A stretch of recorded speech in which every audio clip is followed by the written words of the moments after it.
Kasus dugaan penganiayaan dan penyekapan terhadap seorang wanita di Bandung menyita perhatian masyarakat, di mana warga menilai peristiwa itu sangat memprihatinkan, terlebih karena korban diduga mengalami penyekapan dalam waktu yang cukup lama.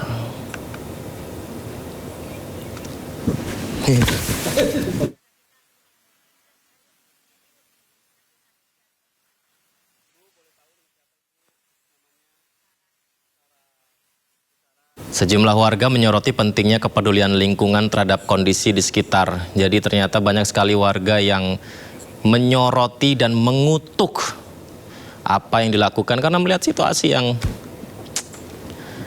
mengapa ada pria yang sangat tega sekali, pemirsa. Kriminal seperti itu, tindakan-tindakan tidak beradab seperti itu, biadab itu. Kan itu cepat sekali ya penangkapannya. Kami pribadi mengapresiasi itu dari pihak kepolisian, dari pihak aparat yang tanggap terhadap kasus tersebut. Dan berharap mungkin proses hukumnya dapat memberikan keadilan bagi pihak keluarga. Kita nih sebagai wanita nih mau kemana-mana jadi takut, khawatir, was-was gitu mungkin ya Pak ya. Takut ada kejadian yang terulang seperti kejadian ini. Lebih ketat dan kalau bisa ya dihukum seberat-beratnya biar jangan ada lagi kejahatan seperti ini lagi. Ya, itu sangat menyedihkan sekali. Kenapa lingkungan tidak memperhatikan ada orang yang sekap sampai lebih dari setahun kan, lama kan, ya itu.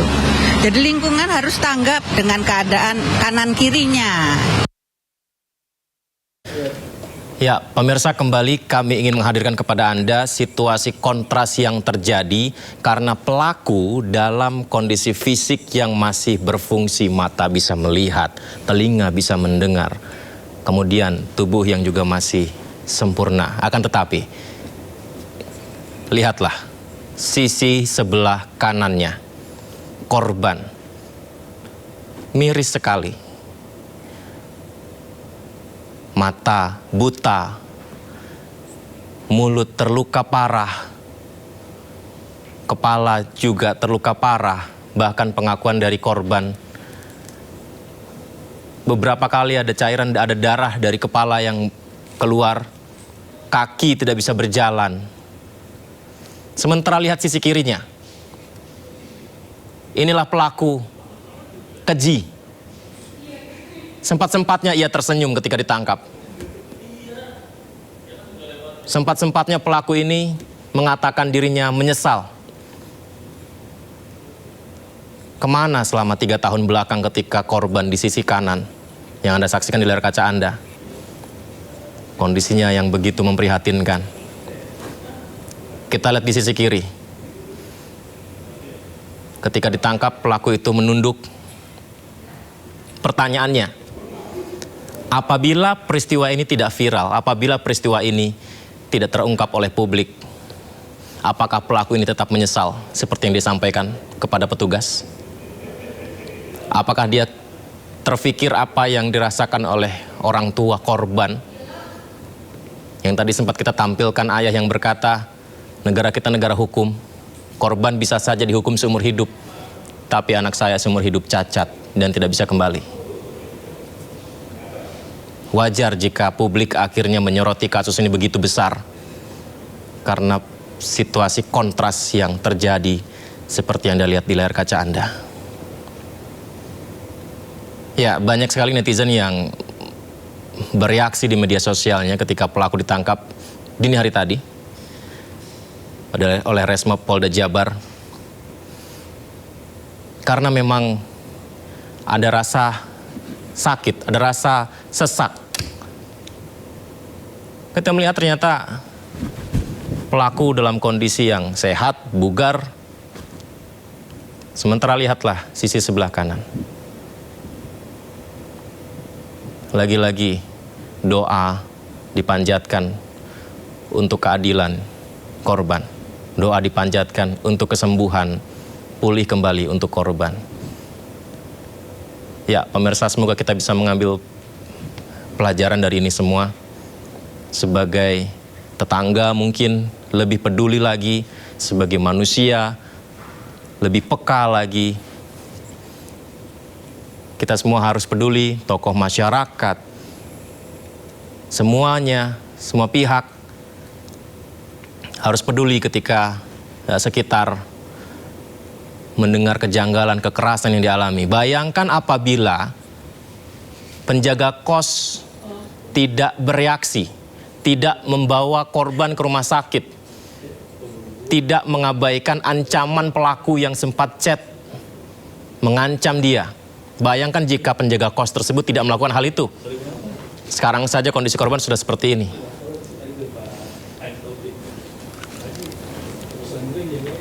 Semoga pelaku segera mendapatkan keadilan, hukuman setimpal.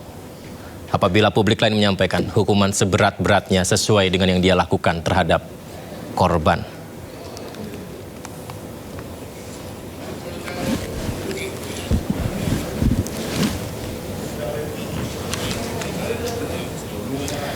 Kita ke informasi lain. Kejaksaan Agung menolak permohonan justice kolaborator yang diajukan tersangka Sony Sonjaya terkait korupsi program MBG.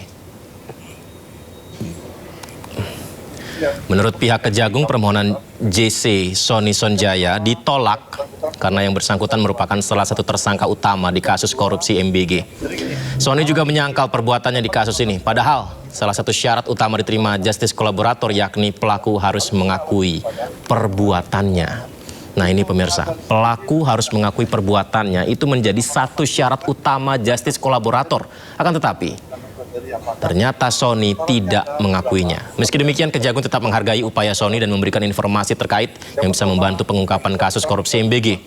Kejagung menekankan penanganan perkara kasus ini masih terus berjalan. Jadi gini, alat bukti yang kami dapat tentang kami saat ini, itu alatnya ada beberapa, tapi yang terpenting bagi kami adalah yang pertama, yang bersangkutan bukan merupakan pelaku utama.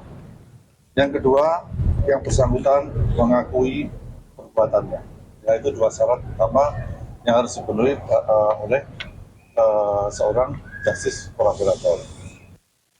Yang pertama, saudara SS ini merupakan pihak yang paling bertanggung jawab dalam hal penentuan atau verifikasi titik-titik SPBG. Sehingga dengan demikian, yang bersangkutan ini merupakan pelaku utama, atau pelaku utama sehingga. Sebelumnya, ex-wakil kepala Begen Sony Sonjaya yang juga tersangka korupsi MBG menyebut ada 41 nama yang terlibat dalam kasus korupsi MBG. Sony sebut 41 nama diduga korupsi MBG. Nama-nama disampaikan Sony saat menjalani pemeriksaan lanjutan di Kejagung pada 18 Juni lalu. Sony menyebut 23 nama yang diduga terlibat dalam korupsi MBG, namun Sony kembali menyebut nama baru berkembang jadi 41 nama. Pengacara Sony Krisnamurti menyebut penambahan nama itu karena ada sosok baru yang meminta jatah titik SPPG. Pak Sony cuma mengurai. Lalu yang nomor dua siapa? Misalkan si B, dibuka lagi chatnya. Betul gak sih, kan Pak Sony kan BAP kemarin kan hanya menyebut-nyebut namanya. Kan harus dicocokin. Jangan sampai Pak Sony cuma ngarang ngomongnya kan, oh ini ada permintaan titik atau tidak, kan gitu. Nah dicocokkan lah, oh ternyata benar. Oh nomor 2 dibuka lagi ya kan oleh penyidik. Oh betul ada percakapannya.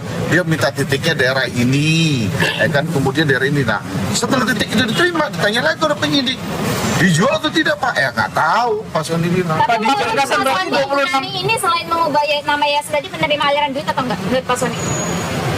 Saya nggak, pokoknya kan tadi yang disebut NSD itu merubah nama itu tanpa surat gitu aja. Pak penegasan berarti 26 nama itu firm.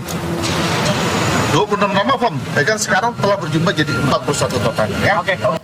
Ketua BMFH UBK akui terima sejumlah uang dari pihak tertentu. Total uang 20 juta rupiah agar membatalkan unjuk rasa. Pihak kampus telah memanggil mahasiswa dan membentuk tim investigasi. Itu memang saya terima. Muhammad Abdi Mauludin, Ketua Badan Eksekutif Mahasiswa Fakultas Hukum Universitas Bung Karno, mengakui menerima sejumlah uang. Sebagai pelaku. Ia menjalani sidang terbuka yang dihadiri ratusan mahasiswa serta Sivitas Akademika UBK. Meski sempat menolak, ia akhirnya mengaku setelah didesak rekan-rekannya, Abdi menerima sejumlah uang dengan alasan untuk biaya operasional aksi, total sekitar 20 juta rupiah. Abdi akhirnya mengaku menerima uang dari pihak tertentu di mana awalnya ditawarkan agar demonstrasi batal digelar. Dana tersebut kemudian dipecah dan dibagikan ke beberapa pihak mulai dari senior kampus hingga pengurus BEM lainnya dengan nominal 2 hingga 2,5 juta rupiah per orang. Terkait uang itu memang saya terima 20%.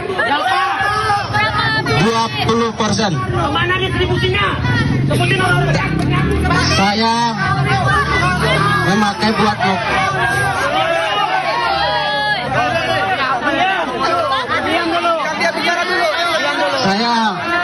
buat mokom 500, tambahan buat mokom. Yang kebutuhan lainnya sekitar 200. Dan satu udah bagi sama senior alumni kampus. Saya menerima 2 juta. Udah ya. Wakil Ketua BEMEFA setahu saya menerima. Kalau nominalnya saya kurang tahu. Usai sidang terbuka sempat terjadi kericuhan saat mahasiswa berusaha mengejar rekan-rekannya. Pihak kampus UBK mengaku telah menerima informasi bahwa Ketua BEM FH UBK menerima uang 20 juta rupiah sebelum unjuk rasa.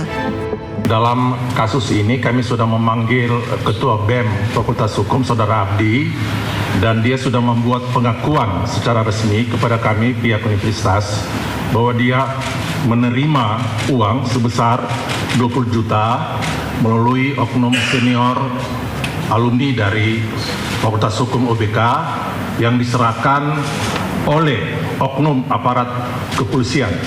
Jadi ada pengakuan dari yang bersangkutan. Dalam proses ini, kami Bung Karno sudah membentuk tim investigasi. Sebelum polemik ini pecah, Abdi bersama perwakilan mahasiswa lainnya sempat diterima oleh Wakil Presiden Gibran Rakabuming Raka di Istana Wapres. Mereka menyampaikan sejumlah tuntutan. Dari Jakarta, tim liputan iNews melaporkan. Yayasan Lembaga Bantuan Hukum Indonesia YLBHI mengecam dugaan aliran uang yang diterima perwakilan mahasiswa dalam unjuk rasa bertemakan Tata Ulang Indonesia pada 15 Juni lalu di Medan Merdeka Selatan. YLBHI meminta Kapolri, khususnya Divisi Propam, mengusut dugaan oknum polisi yang memberikan uang kepada perwakilan mahasiswa. Bukan hanya merusak semangat masyarakat, semangat mahasiswa yang mereka selama ini bergerak dengan murni ya, dengan nurani, sekarang bergerak karena uang gitu. Tapi yang kedua, dia menjadi memblurkan suara rakyat. Harusnya suara rakyat terdengar oleh presiden, oleh pimpinan DPR, malah diblurkan oleh demo-demo bayaran. Ini praktik yang selama ini berlangsung lama dan sudah seharusnya tidak boleh ada. Yang kedua, kita juga bertanya dari mana uangnya. Kan uang ini harus jelas peruntukannya, APBN, dan bisa diaudit. Tentu dalam audit inilah hal yang bermasalah secara hukum. Jadi menurut saya badan-badan pemerintahan ya seperti Bapisus atau apa itu harus berani mengungkapkan ini siapa dan dari mana uangnya gitu. Yang ketiga tentu di level mahasiswa atau di level aktivisnya kita berharap dan meminta tidak lagi hal seperti ini. Ini benar-benar merusak dan mengganggu suara rakyat, suara mahasiswa yang harusnya mereka murni berdasarkan fakta dan bukan karena gerakan uang. Apalagi ini adalah bagi saya rupanya targetnya membenturkan, membuat konflik horizontal antara sesama mahasiswa gitu. Dan tentu ini sangat mengecewakan ya bagi kita, tentu kepada kampus, kepada level-level di BEM, mereka bisa menyelenggarakan evaluasi kepada sesama rekannya sendiri. Kita kemudian tidak bisa mendiamkan ada anggota kepolisian yang berusaha mengganggu demokrasi. Kepolisian tugasnya adalah menjaga demokrasi, melindungi setiap suara yang lahir dari masyarakat. Tersangka kasus tudingan ijazah palsu terhadap Presiden ke-7 RI Joko Widodo Roy Suryo mengajukan pra-peradilan terhadap Polda Metro Jaya. Roy Suryo mengajukan pra-peradilan karena mempermasalahkan upaya paksa Polda Metro Jaya yang melakukan penangkapan dalam proses hukum tahap 2.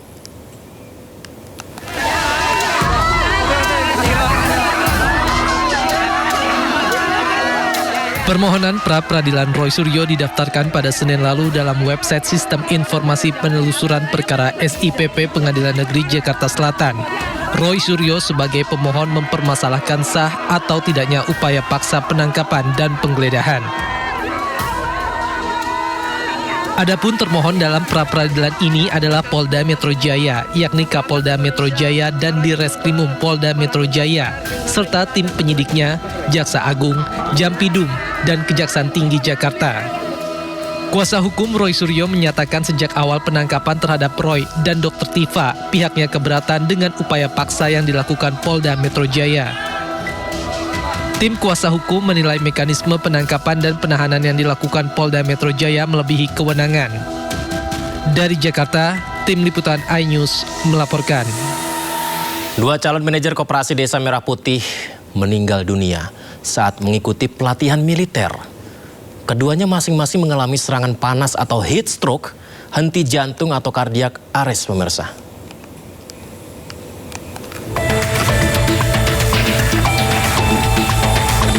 Dua calon manajer Koperasi Desa Merah Putih yang meninggal dunia antara lain bernama Anissa Muyasaroh dan Yonanda Muhammad Taufik.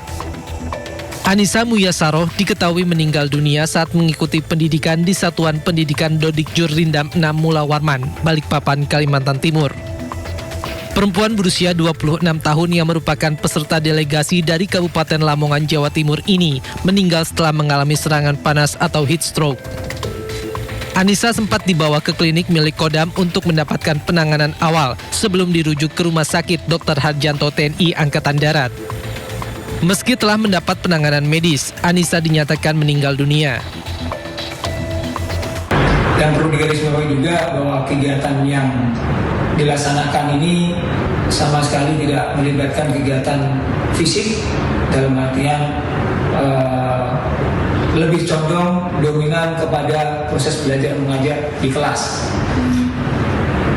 Saya juga memastikan bahwa dalam prosedur penanganan pada saat kejadian sudah dilaksanakan dengan tepat, diawali dengan pemeriksaan di lapangan, kemudian dibawa ke klinik kesehatan yang ada di Dodikjur. Karena melihat perkembangan yang terjadi oleh yang bersangkutan tidak membaik, segera dilarikan, dirujukan ke Rumah Sakit Dr. Harjanto TNI Mula Warman. Satu orang lainnya, Yonanda Muhammad Taufik, meninggal dunia saat tengah mengikuti pendidikan di Satuan Pendidikan Puslat Porkodik Latat Batu Raja, Sumatera Selatan. Yonanda mengalami penurunan kondisi kesehatan pada 17 Juni lalu dan sempat mendapat penanganan oleh tenaga kesehatan satuan sebelum dirujuk ke rumah sakit. Yonanda diketahui meninggal akibat henti jantung. Diketahui pelatihan militer untuk calon manajer Koperasi Desa Merah Putih berlangsung selama 45 hari hingga 31 Juli mendatang. Usai peristiwa ini, Kemenhan bersama panitia seleksi mengevaluasi secara menyeluruh termasuk mekanisme seleksi kesehatan peserta. Dari Balikpapan, Kalimantan Timur, Mukmin Aziz, iNews melaporkan. Pelaku penyekapan dan penyiksaan kekasihnya di Kabupaten Bandung akhirnya ditangkap usai menyekap korban selama 3 tahun. Berbagai pihak menuntut agar pelaku dihukum seberat-beratnya. Sebenarnya sejauh apa porsi keadilan untuk hukuman kepada pelaku? Sindo Prime segera kembali.